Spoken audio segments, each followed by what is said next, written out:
What's up? Yeah, I'm wearing an Army t-shirt. Just rocking the Army Fireface 800 still to this day, and it sounds great, so can't complain.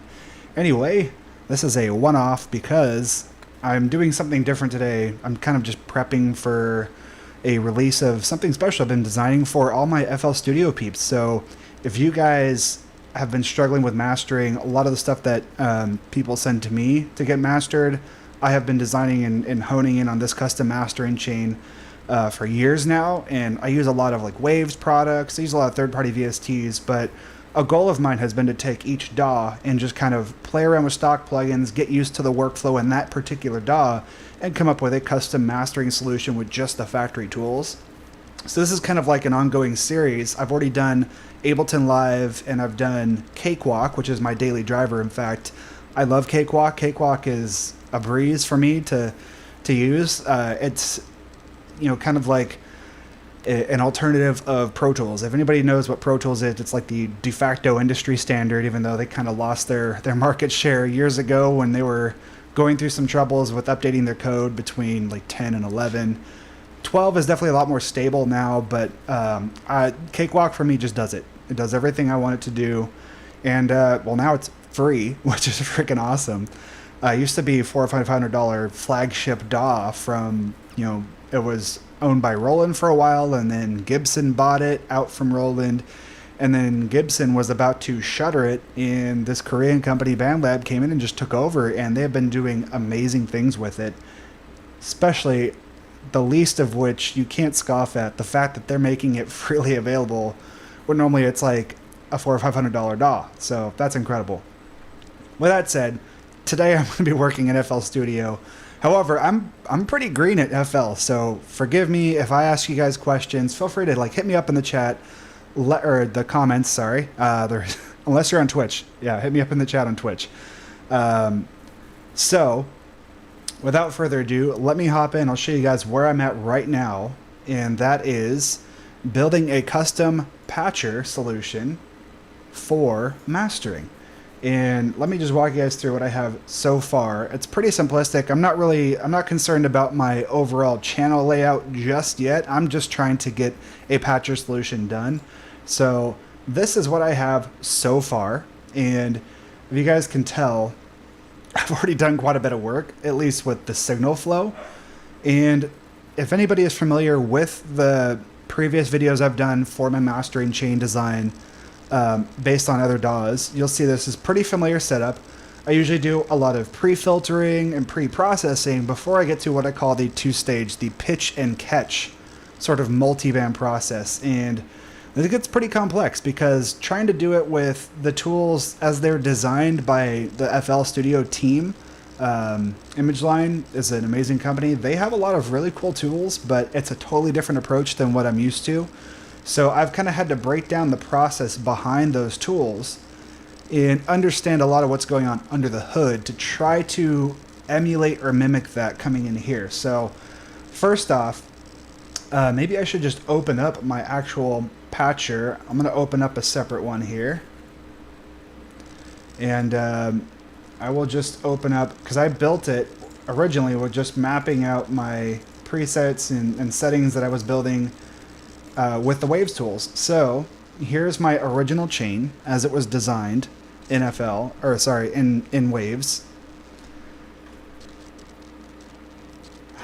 What up, Mark? Yeah. So I'll get you early access to this, buddy. I know you've been waiting for a while for this.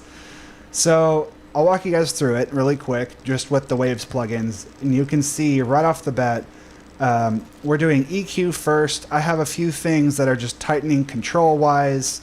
I like to just have these filters quickly able to drag and drop and just turn on or off at a moment's notice. You'll notice the fifth number 5 here is about 7K. I usually do a little dip just because I notice a lot of EDM heavy stuff tends to build up a lot of high-end stuff right there because either the sample choices they're using, a lot of stuff, especially loops and everything, are already so heavily processed and loud to begin with that there's a lot of unnecessary buildup right there. So I usually just try to nip it in the bud very early, de-harshen it on the way into my chain so it doesn't have to work as hard downstream. The next thing up is the C1 comp, and this is kind of just giving a little bit of lift in gain reduction. So the way that this tool works is in low reference mode. Basically, it's just taking the overall lowest part of the signal and raising it, as opposed to a ceiling or peak reference mode. And peak reference is basically saying, hey, your loudest peaks, we're going to turn down by this much, and then you have to go into the output module and manually push that gain back up. So basically, it's like having auto makeup gain turned on, at least from my understanding of it. The settings that I have been working with, I've kind of honed in over the years in finding that these settings tend to work generally well. I don't change it too much depending on the material, but usually things like the attack, I might change a minor amount. I'm trying not to use it as a musical context, meaning like it's program dependent.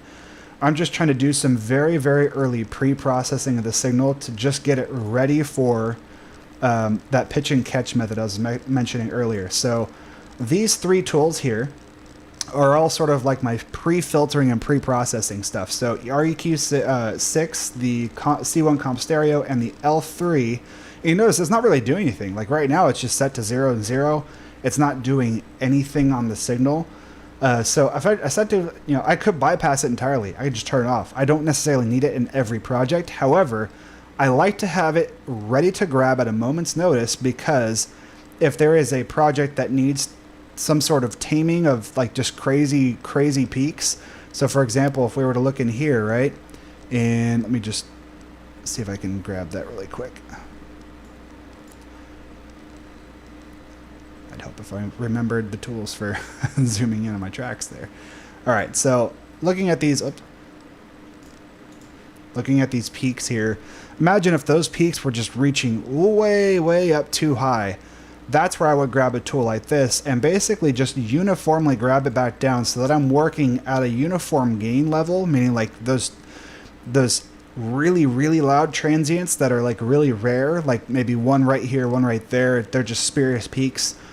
That's usually an issue in the mix where something wasn't addressed, and the way that the mix is being mixed down or summed into a stereo signal is resulting in those just random peaks. And it probably, like if we're listening to it without looking at the wave file, you probably wouldn't be able to hear those peaks come out. They're usually high frequency content, or sometimes the effect of fold back or fold over distortion causing some sort of clipping to occur, or just this, or even sample rate conversion towards the end of your chain, or something is happening where something is creating this really weird transient to happen. But it typically is very fast. It's high frequency, and we don't really notice it, but it does affect your overall signal, because when it starts to get to tools like these, those peaks are what our compressors and limiters are going to react to. But if they're reacting to stuff that's well above that we want them to, they're going to start overreacting, and that means they're ducking the rest of the musical content we care about. So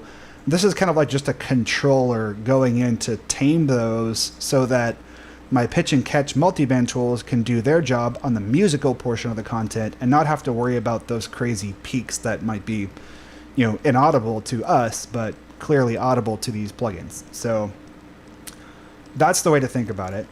The very next step is the pitcher, the stage one, I'm going to call it, our linear phase multiband tool.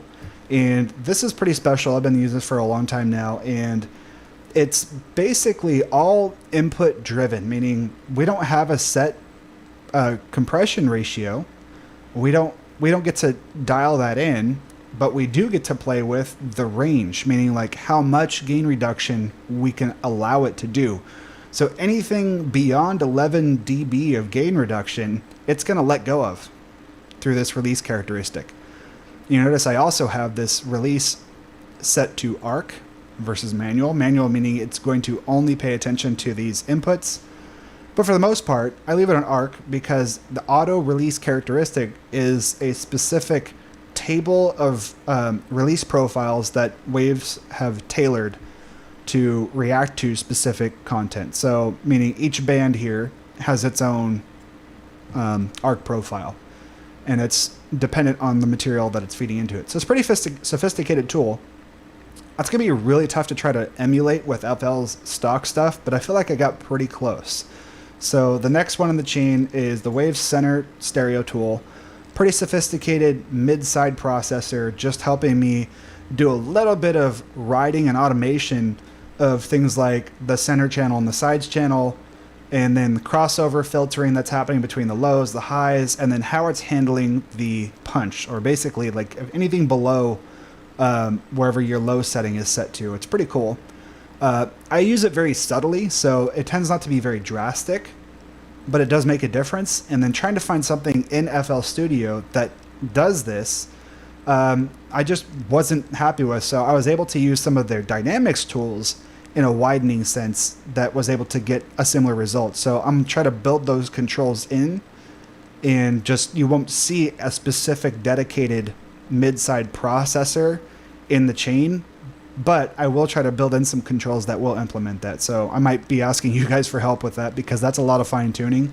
And if you can tell, a lot of stuff that I can expose, and there's a lot of control points to dial in on this. So in a second, I'll show you guys the design I'm going for in the GUI, the front end, because I want to make this as simple as possible for everybody to just grab this patcher tool. You don't have to go into the plugins. You don't have to look at each individual one and try to tailor it. You can just open up the patcher window, view the surface, and be able to quickly start playing with knobs and things, and just have everything ready to start fine-tuning. I want those controls that I use most to be available to you guys and not have to worry about what's under the hood, although you could go back to the map and play around under the hood if you want. So that's cool.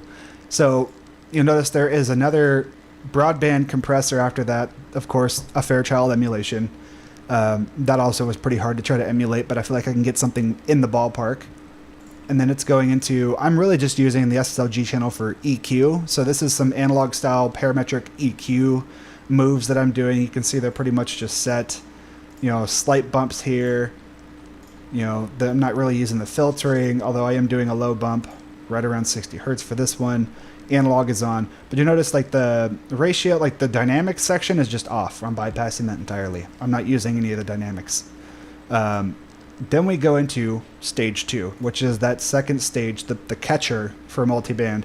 And this is a multiband limiter, meaning this is high compression ratios, high gain reduction ratios. And you'll see that it's pretty much just set to really grab those peaks that are being generated in a whole range of different frequency bands. Now, the L316 has 16 bands. I'm not trying to emulate all 16 bands, because their crossover network, the way that L316 works, is fundamental. It has an EQ section first, and basically what it's doing is it's looking at those different bands, but it's applying a broadband limiter to the signal, and it's just listening, and it's listening dynamically to each of those multiband sections, and that's telling it what to do. Which is really clever, because you really can't hear a whole lot of the separation between the multiband components until you start playing around with the release character. And these are pre-designed, these are already preset timings and vectors for it, their crossover network, and you can pick and choose like vocal priority, drums punch. I tend to leave it on that one, and the degree of separation, meaning like if you look at the crossovers, very steep filtering. So I set it to high. There is a difference when you start playing around with that. You can hear it. It tends to soften, I think, overall the mix, and you start to get more phasing issues when you go to low. But I also pay attention to my crossover points for where my priority targets are, meaning in the frequency ranges, so that they're not just stacking up. Those crossover points aren't stacking up from this one either. So that's another thing I try to keep in mind. I'm going to try to preset those, because I find very, very, very rarely do I move those a whole lot, especially the upper bands. They tend to just stay where they're at. Where I do move the most would be the low point.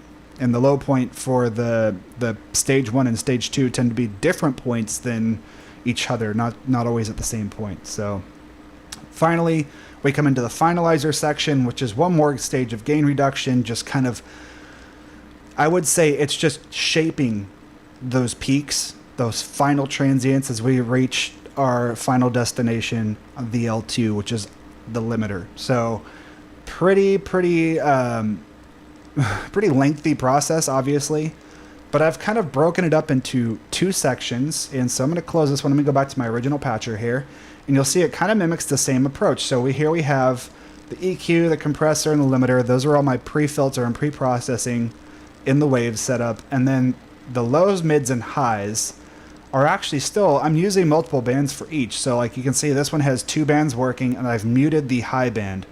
And you notice my crossover points are all set roughly where I wanted them to be. The only thing that I haven't found yet is the ability to fine-tune the crossover filtering slopes. So I'm not sure if you can do that with this tool. Please, anybody who's a pro at FL stuff, let me know. Send me a message, DM me, whatever. Let me know, because I would love to find that. I want to be able to sharpen those filters. I want them steeper than I think they are currently. They don't sound bad, but I feel like I could probably play around with them and fine tune that a little further, and we'll probably get some more clarity out of that. So the mids is literally just the center band here. Both the upper and lower are muted, just to give me a little bit more control over how I'm filtering the signal, what's going through. You'll notice these are all pretty uniform. I have the volumes set on the output of the Fruity limiter. It's just a 3-way split, so it's duplicating the signal 3 times, and they're all getting the same copy, but then I'm only allowing certain bands to play through on their output, and then it's basically getting recombined here at the Fruity compressor. So this is supposed to mimic that Pugchild 670, that Fairchild emulation, and I've kind of started with a preset, but I've already heavily modified it, played around with the tack side, and I find that the type for soft and the release times. Now, the Fairchild, the release times, if you're using the attack characteristic that I was using, they call it time constant, those are variable. It varies the release time based on the material that's coming in and how much work it's doing. So that was hard to mimic, but I feel like just having a kind of a slower release time in general is what's going to help overall with this. And it's really not doing much. I'm doing 2.4 to 1 at most for the gain reduction. That ratio, I feel like that's the sweet spot for this, at least where I settled with this version, with the Fruity compressor emulating what the Pugchild is trying to do. And then makeup gain has to kind of help bring back the level, so to speak. I typically don't do a whole lot of adjusting of this one.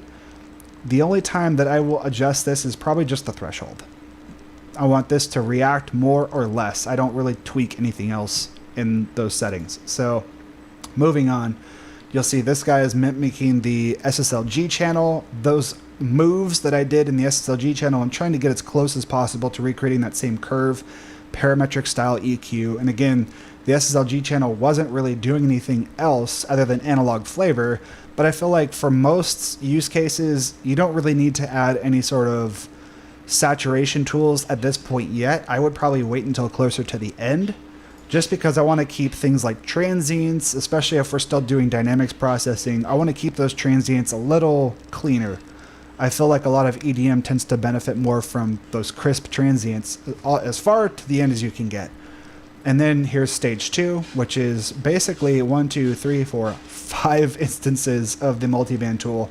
You notice I have them labeled already: ultra low, low, mid, high, and ultra high. So let me see if you guys have any questions, or if anybody was commenting. Awesome. All right, so the biggest thing for me was trying to get those timings to match what the L316 was doing. And so it's still a lot of manual control, because again, there's no set ratio that those L316 and the linear multiband compressor tool from Waves, they don't work within ratios, they work within the maximum range of gain reduction you want to ideally apply. The ratios they're applying were program dependent, so trying to mimic that is going to be really hard off the bat. So I threw that concept out the window, and I'm just trying to create something in roughly, obviously there's not even 16 bands going on here. I have 1, 2, 3, 4, 5, 6, 7 bands total, I think, working in our favor here. And it still sounds pretty transparent. I'm not hearing a whole lot of comb filtering, which is something that tends to happen when you have a lot of crossovers, crossover network happening on dividing up the signal and processing it in different segments. But other than that, you notice I also have it set to limiter mode because, again, we're trying to use higher ratios. And you'll see right here, up in this corner up here, if I hit the hint panel, it says L ratio is 11.1 to 1. We're up above 10 to 1 ratio. And anything they consider anything above 10 to 1 limiting. So pretty high ratios. And again, I'm just trying to treat the transient portions of the signal. This isn't really trying to work on the overall volume or the dynamics. It's not a character shaper. This is just trying to catch those spurious peaks and tame things overall and bring up our program level. And that's where it comes into the final stage of sculpting with, again, copying the SSL G-Comp emulation here. And you notice it's on vintage R. Now I forget what the types are, but usually these break it down to like feed forward or feedback type of compressors. You can try to mimic the way that opto or FET style or VCA style compressors work. And I feel like they did a pretty good job of trying to emulate those various styles.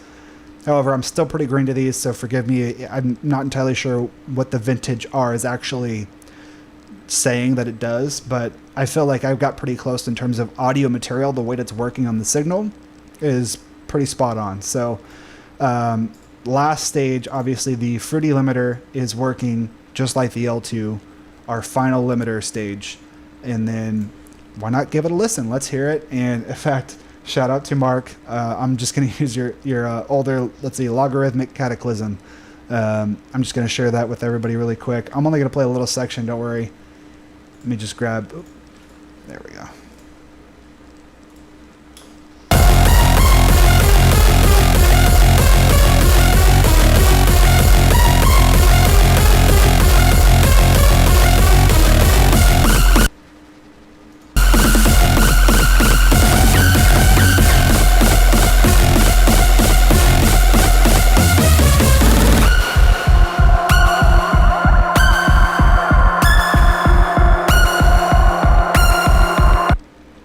Sorry, I just realized I have two instances of patcher on there. That waves is on. Let me A/B between those two so you guys can actually hear the difference.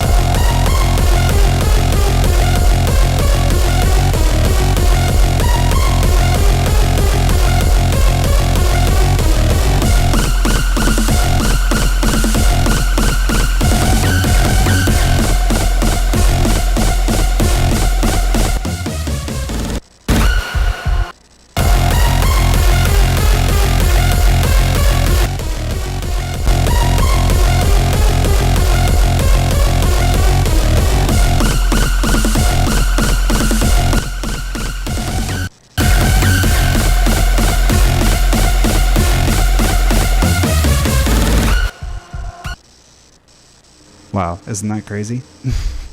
So the top one here is the FL Studio factory one here, and the bottom one was the waves setup that I've custom designed. So pretty close, I would say. There are a few tonal differences I can hear right off the bat. I feel like the low end is more sustained, just it's tighter and more controlled with the waves, just because I'm using the waves chain that I used literally to master this project with earlier for Mark, and it's already extremely well tuned, whereas this patcher here is just trying to recreate those curves. But you can tell I was pretty rough and dirty and quick, and again you can hear some of those differences. Definitely feels less pushed, which is a good thing, and that's because of the fixed ratios that are happening in all these tools as opposed to the program dependent ratios that are happening in the waves tools. So a big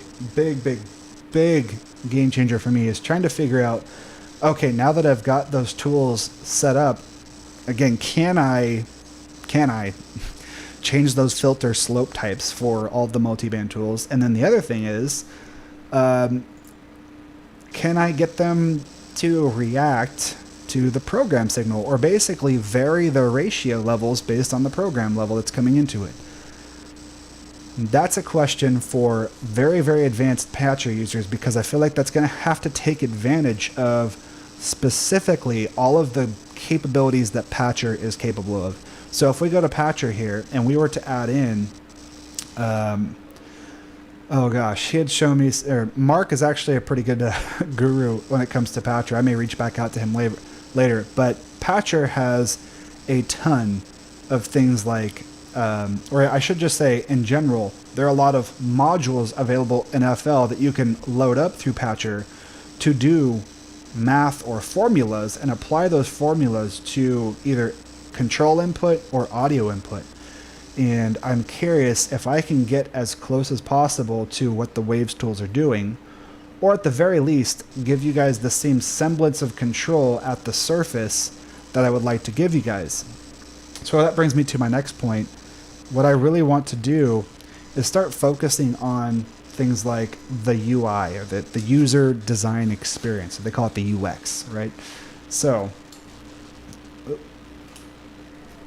there we are.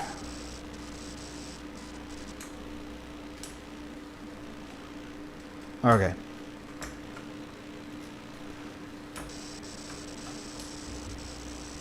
So, I'm kind of thinking of it in terms of the way that I've kind of blocked it out here. This is the rough blocking of signal flow. And if you think of those first set of plugins, we're going to say the EQ, right? And then we're going to go to the comp. Actually, sorry, I need to move that one here. That'll be the comp into the limiter. So that's just doing some basic leveling and, some basic overall lift to the track, and then clipping or taming peaks, basically. I want to call it the peak tamer. That's what we'll call it, right? So taming those spurious peaks that are really aggressive and cause these two stages to overreact, right?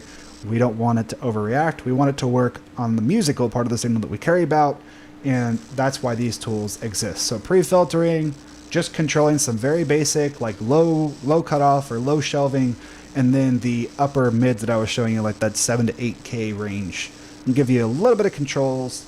I feel like I already know what ranges I want to work with. So for the low cut filter, between 16 and 30 hertz, just to kind of hone in on that low end and dial back things that might be overdriving the rest of the chain.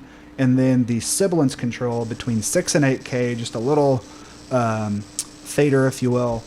And beyond that, maybe having that also drive things like the cut amount and the Q depth, meaning like the amount of gain reduction on the the amount of gain being applied to the EQ move, anywhere from 0 to negative 2.5 dB, and then your Q range, allowing it to, tighten up or widen that, the band that it's working in. Outside of that, you don't really need any other controls. I feel like those are the typical ones that I go to most, especially at this stage, the very first stage of processing. So I'm just trying to do some things. These are corrective moves. That's why I call it pre-filtering. It's a corrective move. Pre-processing is a corrective move. So these collectively are happening first, right? And let's just move that to the back. So in the back, and we will call this corrective, right?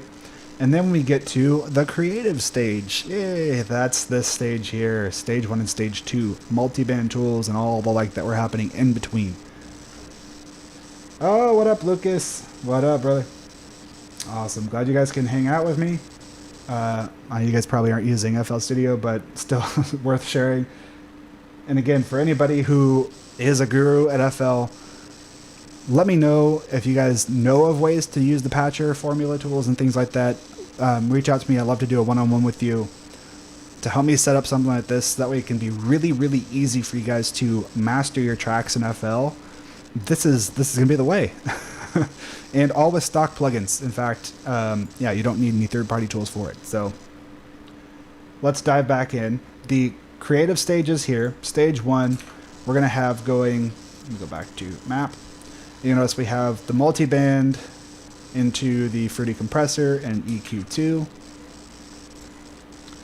The multi-band tools get really interesting here. So I haven't really figured out I want to give you the least amount of controls that give you the most power. to change things on the fly. So my original thought was to show each of the bands for like whether sub, low, mid, high, and then give you discrete millisecond controls. You can just type in the millisecond for the attack and release, or have the dial right underneath it to move those around. But I find that working in musical time, meaning finding the millisecond values that matter most to the tempo of the track that I'm working in. So let's say it's 128 BPM, right?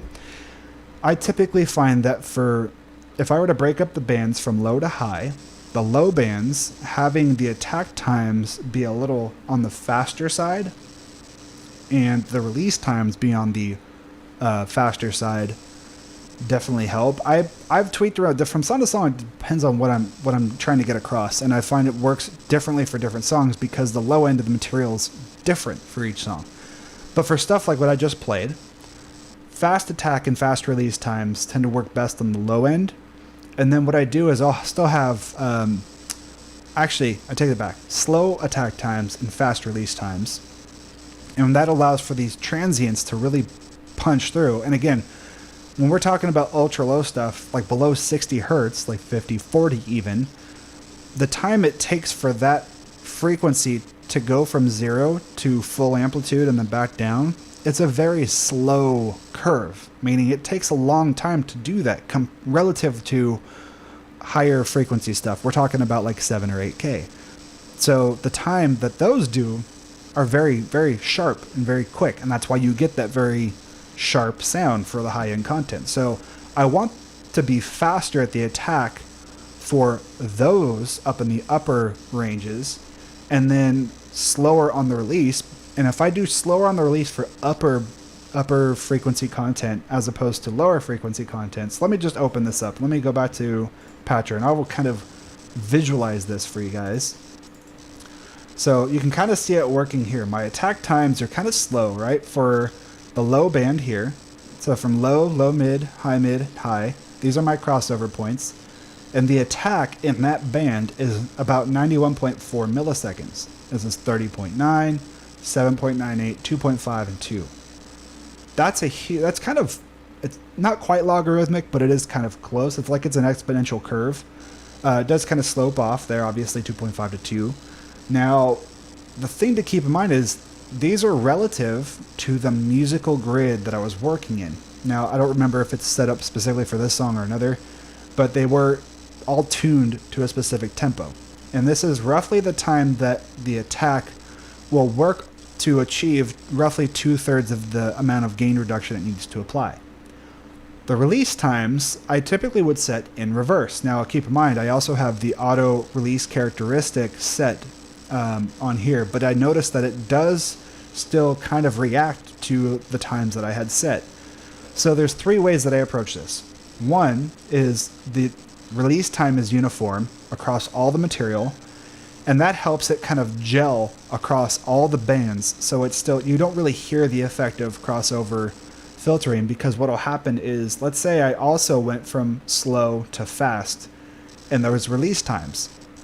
Well, the upper frequency content is so fast that it's going to be sustained more, and you're just going to feel more pressure and overall loudness compared to the lower side of the frequency. Everything's kind of uniform. But if I were to do the opposite, if I were to have slow release times at the top, meaning the fastest, like this upper frequency, like 16K plus here, and then as I get down here, I have faster release times. That means it's basically not only working to keep those,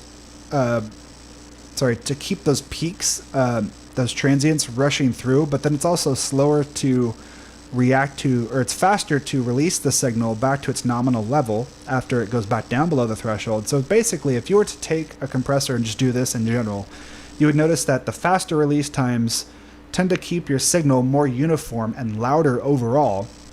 Whereas if you have slower release times, it has this kind of like this slow, like somebody's turning the volume knob back up, and then it'll duck it really quick and turn it back up. Well, I want this to do that on purpose, and I want that to do that as we go up the frequency bands. I want those to feel like they're being ducked by the low end. So this is one approach. This is just a philosophy. It doesn't happen on every song, but for songs that benefit from it, from having that huge low end, right? I want my release times to be faster in the lows and slower in the highs. So that we're talking sometimes by a half or even a whole note here. So let's say, for example, if we are at 128 BPM, that's literally 468 millisecond release time. And that means by the time we've gotten a full measure through, a full whole note into the material, it's still reacting slowly to the signal releasing as it goes below the threshold. That means it'll react faster, but that basically is keeping those highs ducked more often than not, and it's slowly letting go of them. And that it's a totally different character than if I were to flip it. So if there's a way to auto-calculate musical grid notes set based on my project tempo, so let's say the project is at 128 BPM, then I want to be able to just have a slider for these to correlate between attack and release. I think that would probably be the simpler way to do it, right? So if it's possible to build that, I know the Surface has the capability of displaying those type of sliders, and then I also have the ability to go into the macro settings and kind of assign a minimum and maximum value, but then actually coming up with the way that crossover network figures out and quantizes to a millisecond value, I guess would be the thing to figure out, right? So that's where I'm kind of stuck, and I could use your guys' help. Anybody who's a patcher guru out there, let me know, because if there's a formula way to do that, that would be amazing. And that would make this tool even more sophisticated. I think probably as sophisticated as the Waves tools that I'm working with. And you guys will be able to get that with stock plugins in FL. How awesome would that be? That'd be awesome. Hey, what up, Robert? Thanks for joining me, man. So, yeah, that's pretty much it. This is about as far as I've gotten. I'm still fine-tuning the actual chain itself. I may go in and throw in a little saturation tool between one of these stages. I feel like just having that option there and then be able to toggle it off and on. Where the saturation would be coming from, though, is going to be difficult to say, because if we look at the other patcher tool, right, if we go back to here and we look at what the Waves tool is doing, a lot of these are analog emulations. The Pugchild is an analog emulation. It's providing a bump, right? It's providing, well, they're just using noise profiles and they're adding a noise way, way deep into the signal based on like the mains output, the 50 or 60 hertz, electrical hum.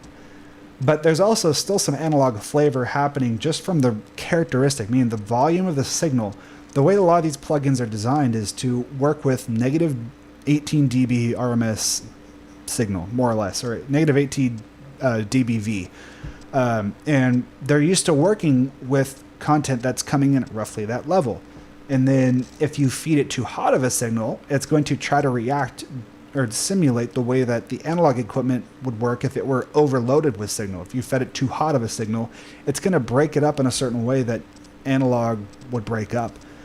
So they're trying to do that here. Now, that comes down to just meaning we have to be very careful with gain staging.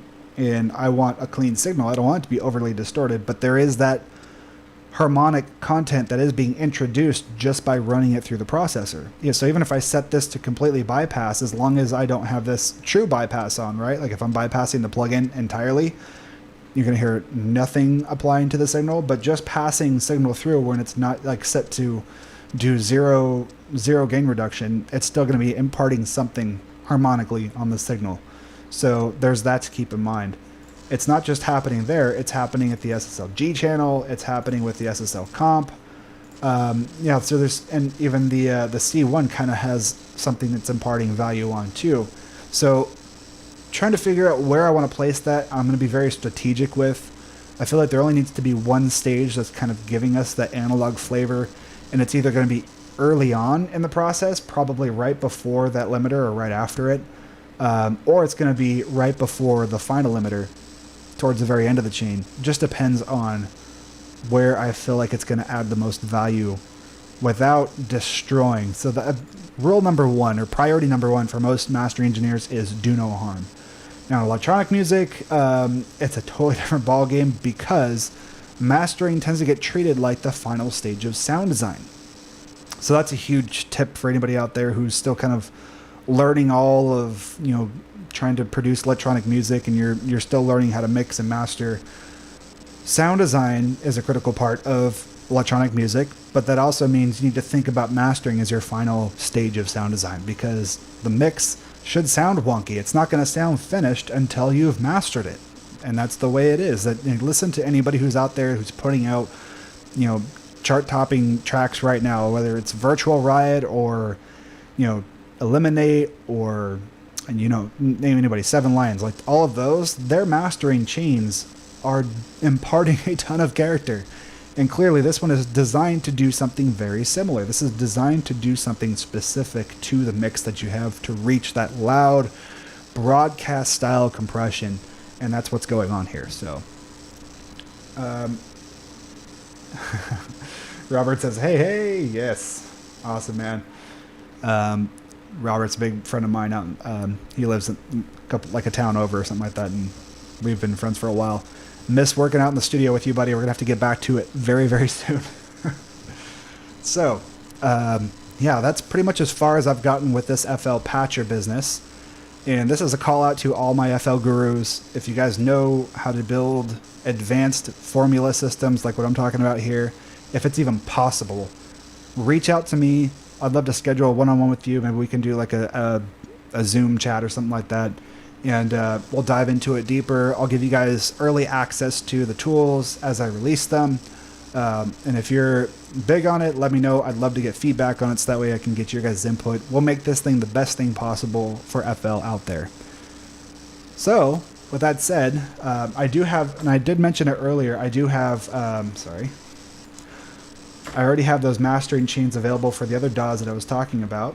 So if you go to my website, it's neologicstudios.com, and you just go to shop, right? So here I have both one for Cakewalk and Ableton. The Ableton rack is pretty cool. I do already have these available. You can just put in your price, in zero, add to cart, and download it that way.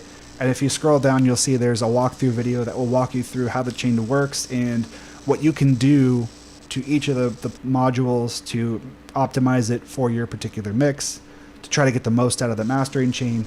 Other than that, have fun. Play around with it. It's yours to do whatever.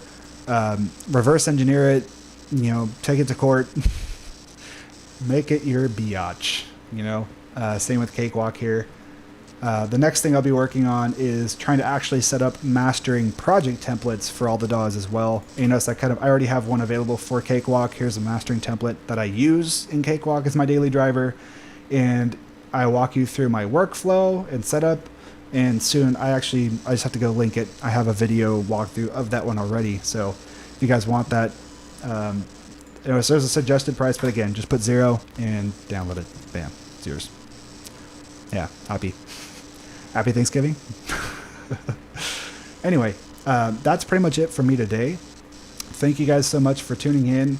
And until next time, happy productions.